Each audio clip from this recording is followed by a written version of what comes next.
اس لیے کہ حدیث کی کتابوں میں آتا ہے، پیغمبر علیہ السلام کا ارشاد ہے بے حیا کے بارے میں، اذا فاتک الحیا فافعل ما شئت،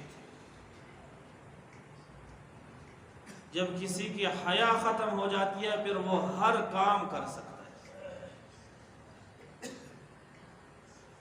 آپ اندازہ لگائے اگر ہمارے قریب سامنے کوئی چھوٹا بچہ ہو، ہم اس کے سامنے نازیبا حرکت نہیں کر سکتے ہیں حیا کی وجہ سے،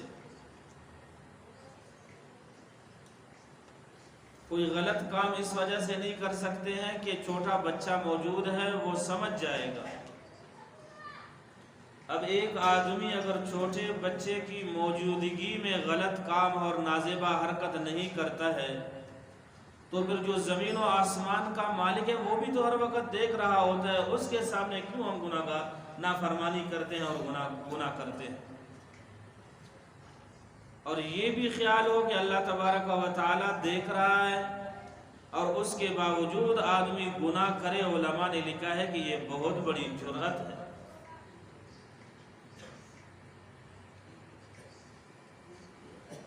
تینیام بلو سے دن اڑے فنگنا دی پارک، ایسا نہیں کرنا چاہیے، حیا کرنا چاہیے۔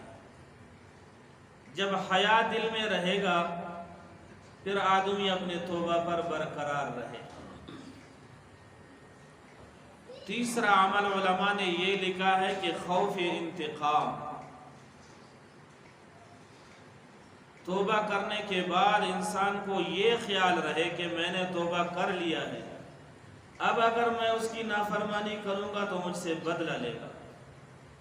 اس لیے کہ بسا اوقات ایسا ہوتا ہے کہ گناہ تو چھوٹا ہوتا ہے، نافرمانی چھوٹی ہوتی ہے، مگر اللہ کی پکڑ اس میں بھی ہوتا ہے۔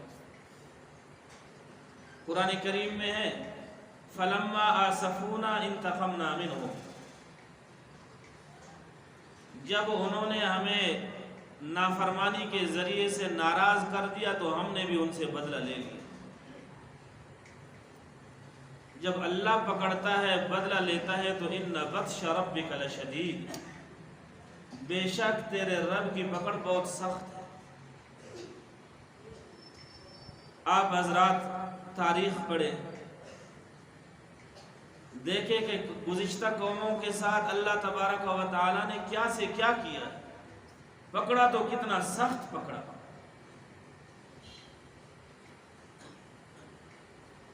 شیطان کی حالت دیکھیں، جب پکڑا تو ہمیشہ کے لیے اس کو اپنی رحمتوں سے محروم کر دیا۔ حالانکہ علماء فرماتے ہیں شیطان میں 4 آئینیں تھیں، ایک عین نہیں تھا۔ شیطان عالم تھا، جانتا تھا، شیطان عارف تھا، اللہ تبارک و تعالی کی ذات سے واقف تھا، شیطان عابد تھا، عبادت بھی کرتا تھا، اور شیطان عاقل بھی تھا، نہ سمجھ نہیں تھا کہ چھوٹا بچہ ہو، نفع نقصان نہ پہچانتا ہو۔ 4 آئینیں اس میں موجود تھی، عالم، عارف، عابد، عاقل، مگر ایک عین اس میں نہیں، عاشق